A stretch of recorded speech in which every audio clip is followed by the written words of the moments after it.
अच्छा, जी, मैं हमें समझता हूँ कि ज़की बड़े एजाज साहब ने भी ज्वाइन किया है, regional chairman and vice president federation of Pakistan chamber of commerce हैं। बहुत बहुत शुक्रिया ज़की साहब आपके वक्त का। आज के बजट को आप किस तरह देखते हैं? क्या ये आम पाकिस्तानी के हक में ये बजट मुनासिब आप इसको समझेंगे गुज़श्ता जितने बजट देखे गए उनके मुकाबले में?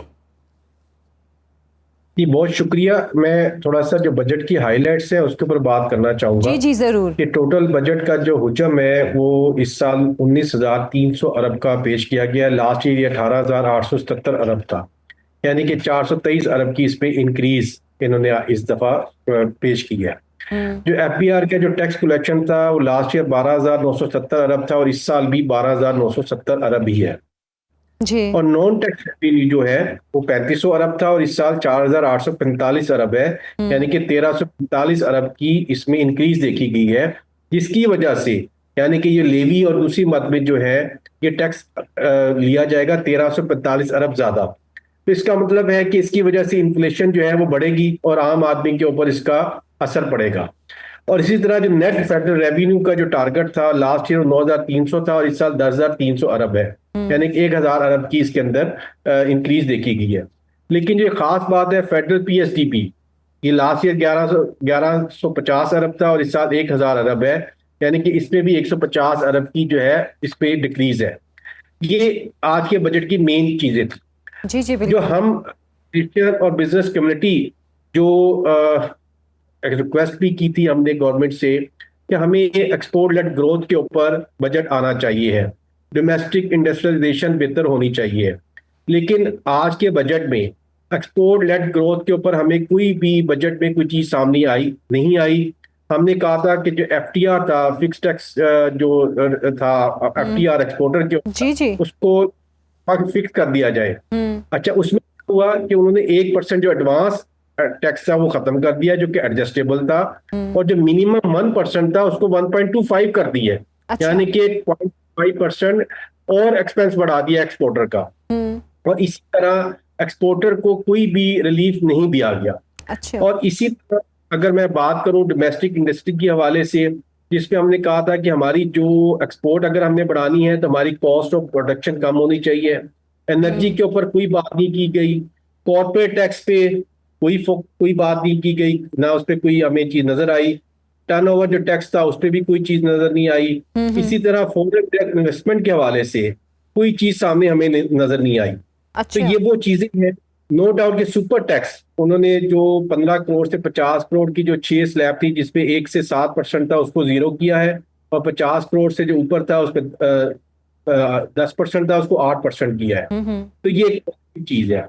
एक साथ साथ मैं यहाँ पर गवर्नमेंट को अप्रिशिएट करना चाहूंगा कि खास तौर पर जो दफाई बजट है वो उन्होंने 3,000 अरब का रखा है। मैं समझता हूँ कि इसकी हमें जरूरत थी बहुत ज्यादा।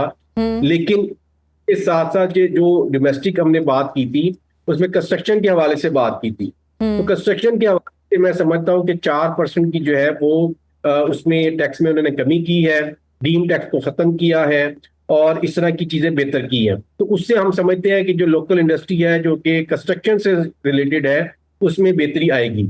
लेकिन एक्सपोर्ट के ऊपर ग्रोथ के हवाले से कोई बात नहीं की गई है। पर कैपिटा एक आदमी की इनकम के हवाले से कोई बात नहीं की गई है। नो डाउट के जो सैलरी क्लास के ऊपर 3 से 5% डिफरेंस लेके उन्होंने कम जी किया है, जी जी। और एक लगा हुआ था 9% उसको खत्म किया है, और सात लेकिन ज़की परसेंट जो साहब, है इस मरतबा तो हुकूमत ने मुख्तलिफ सेक्टर्स के जो नुमाइंदे हैं उनको भी बजट के हवाले से जो इजलास हुआ था मुशावरत के लिए उनसे भी बातचीत हुई थी, तो क्या जो तजावीज़ आप लोगों ने दी थी उन पर अमल नहीं किया गया? जैसे अभी आप कुछ मामलात के हवाले से बता भी रहे हैं कि हमने हुकूमत को ये इन चीज़ों को करने को कहा था लेकिन वो एडजस्टमेंट किसी और तरीके से की गई है। ये देखिए, मैं बता रहा हूँ कि हमने एक्सपोर्ट लेड ग्रोथ के हवाले से बात की थी। इस बजट में उसके ऊपर कोई फोकस नहीं किया गया।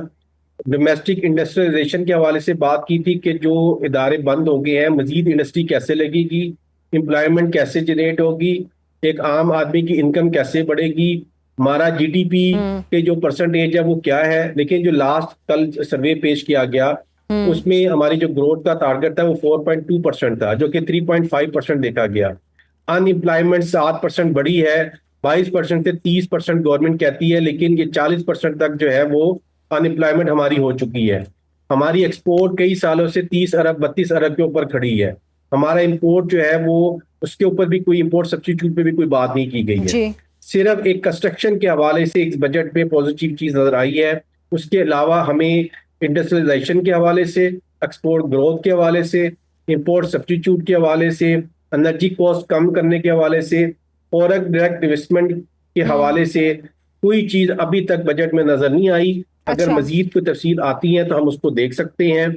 और इसी तरह मैं समझता हूँ कि जो होलसेल जो रिटेलर थे, दुकानदार थे, उसके ऊपर गवर्नमेंट ने एक अच्छा काम किया कि फिक्स टैक्स उस पर लगाया, 25,000 रुपया कम से कम लगाया 20 करोड़ के ऊपर। लेकिन साथ साथ जो रिटेलर थे या होलसेलर थे, उनके ऊपर जो मिनिमम टैक्स था डिस्ट्रीब्यूटर के ऊपर, वो जी। 0.25% था, अब वो 0.5% कर दिया है।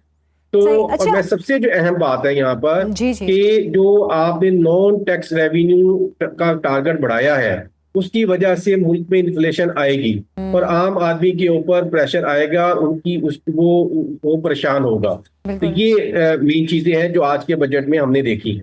अच्छा ज़की साहब, दिफा के लिए अभी आप भी बात कर रहे थे कि जो हुकूमत ने बजट में इजाफा किया है ये अच्छी बात है, लेकिन जो सिक्योरिटी चैलेंजेस बढ़ रहे हैं, क्या इतना दिफाई बजट में इजाफा काफ़ी है या हमें मजीद इसमें इजाफे की ज़रूरत थी? देखिए, बात यह है कि आफ्टर बनियानल मरसूस और मार्के हक के बाद इस वक्त हमें as a Pakistani, as a nation, as a industrialist हमें ये देखना पड़ेगा कि आज पाकिस्तान जो इस पर कायम दायम है, उसकी मेन जो रीज़न है वो मार्के हक है और बुनियानल मरसूस है। तो हमें अपने आप को इकोनॉमिकली अब स्ट्रॉन्ग करना पड़ेगा। हमें बजट हो सकता है मजीद इंक्रीज करना पड़े कि दुश्मन किसी वक्त भी हमारे पे हमला कर सकता है, तो हमें अपने आप को और स्ट्रॉन्ग करना होगा।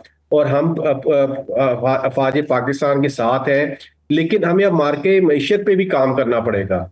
हमें एक्सपोर्ट बढ़ानी पड़ेगी, लेकिन एक्सपोर्ट बढ़ाने के हवाले से आज के इस बजट के अंदर कोई चीज़ हमें सामने नहीं आई। बिल्कुल। हमें एग्रीकल्चर बेहतर करने के हवाले से कोई चीज़ सामने नहीं आई।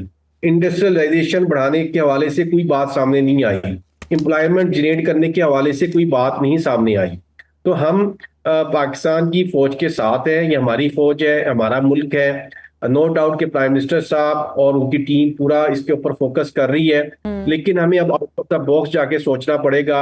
जब हमारा 8,000 अरब 12,970 अरब में से 8,000 अरब जो है इंटरेस्ट में हमने पे करना है, तकरीबन मोर देन 60%, तो मुझे आप बताएं कि बाकी क्या चीज रह जाएगी। तो हमें इंटरेस्ट रेट कम करना पड़ेगा। ये 11.5% से काम नहीं चलेगा। पूरे रीजन के अंदर इस वक्त 5.5% से ज्यादा इंटरेस्ट रेट नहीं है।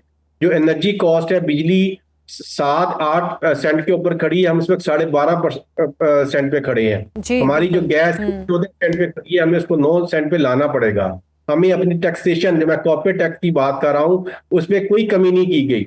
65% जो है वो कॉर्पोरेट टैक्स है इस वक्त। हमने डिविडेंड पर बात की थी कि 15% को खत्म किया जाए, कॉर्पोरेट टैक्स को 20% किया जाए, जो सुपर टैक्स है उसको खत्म किया जाए। अभी भी लार्ज स्केल के ऊपर कोई उसमें फर्क नहीं पड़ा। स्मॉल मीडियम इंटरप्राइजेस को 50 करोड़ के जो हद तक तो उन्होंने इसको सिफर किया है, लेकिन मीडियम और लार्ज स्केल इससे कोई फर्क नहीं पड़ेगा। तो मैं ये देख रहा हूं कि आने वाला वक्त जो है, एक तो उसमें महंगाई आएगी, आम आदमी के ऊपर प्रेशर आएगा। अच्छा उसकी जो ज़की साहब, एक सवाल आपसे मैं करना चाहती थी कि मजीद 2% जो टैक्स की छूट के बाद कॉर्पोरेट टैक्स 27% हो जाएगा, क्या ये रिलीफ नए कारोबार के फरोग में भी मुआविन होगा? देखिए, बिल्कुल नहीं होगा। देखिए, अगर हमें एक्सपोर्ट को बढ़ाना है तो हमारा जो रीजन के अंदर मैक्सिमम जो टैक्स है वो 30 से 35% है। हम इस वक्त 65% पे खड़े हैं, तो 2% उसमें क्या करेगा? कोई बहुत नेग्लिजिबल उसमें इम्पैक्ट आएगा। तो हमें इस वक्त हम पूरे रीजन में 30 से 35% हम कंपेटिटिव नहीं है। हमें अपने आप को कम करना पड़ेगा, तब हम एक्सपोर्ट बढ़ा सकते हैं। हमें आउट ऑफ द बॉक्स सोचना पड़ेगा, हमें अपना इंटरेस्ट करना पड़ेगा, हमें इंटरेस्ट रेट कम करना चाहिए है। हमें देखें, 70 लाख बच्चा 2.5% से हमारी पॉपुलेशन की ग्रोथ हो रही है। तो हमारे पास, और अगले 2035 तक हमारी 35 करोड़ आबादी हो जाएगी। अभी हम 25 करोड़ से अबव हो गए हैं। तो मुझे बताएं, क्या हमारा जो बजट है, हमारा जो जीडीपी की जो परसेंटेज है, क्या उसके साथ मैच करती है? बिल्कुल मैच नहीं करती है। हमारा लास्ट ईयर है 3.5% पे ग्रोथ हुई है, तो देखा जाए तो माइनस के अंदर है इस वक्त हम।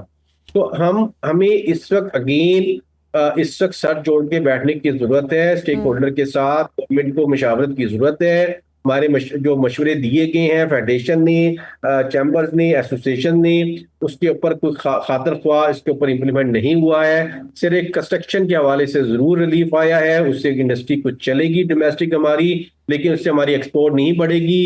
इंपोर्ट सब्स्टिट्यूट पे कोई ज्यादा फायदा नहीं होगा। आम आदमी की तनख्वाह में जो है वो फायदा नहीं होगा। यस, एम्प्लॉयमेंट जरूर अपना जो है कंस्ट्रक्शन जरूर चलेगी, लेकिन घर जरूर बन सकेंगे। सही। लेकिन इसके साथ जब इन्फ्लेशन आएगी तो घर की जो कॉस्ट है वो भी बढ़ जाएगी।